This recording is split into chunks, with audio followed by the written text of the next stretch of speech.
રાજકોટમાં બુધવારી બજારના વેપારીઓએ વિરોધ કર્યો છે। બુધવારી બજાર ચાલુ કરવા માટે મનપા સમક્ષ માંગ કરવામાં આવી। રામધૂન બોલાવી મંજૂરી આપવા માટે માંગ કરતા જોવા મળ્યા વેપારીઓ। રાજકોટમાં બુધવારી બજારના વેપારીઓએ વિરોધ પ્રદર્શન કરી રામધૂન બોલાવી। રાજકોટના કોઠારિયામાં ભરાતી બુધવારી બજારના વેપારીઓ મનપા કચેરી ખાતે પહોંચ્યા। કોરોનાના કારણે લઈને છેલ્લા 8 મહિનાથી બુધવારી બજારના આયોજન પર પ્રતિબંધ છે, ત્યારે હવે નાના વેપારીઓને ગુજરાન ચલાવવું મુશ્કેલ બન્યું છે। એવામાં બજાર ચાલુ કરવા માટે મનપા સમક્ષ મંજૂરી આપવાની માંગ કરાઈ। નાના વેપારીઓએ રામધૂન બોલાવી મંજૂરી આપવા માટે માંગ કરી।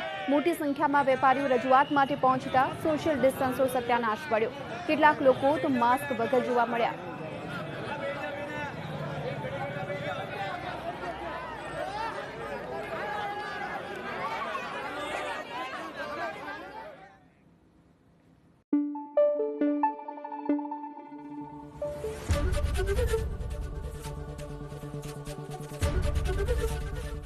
एबीपी अस्मिता, गुजरातनी अस्मिता।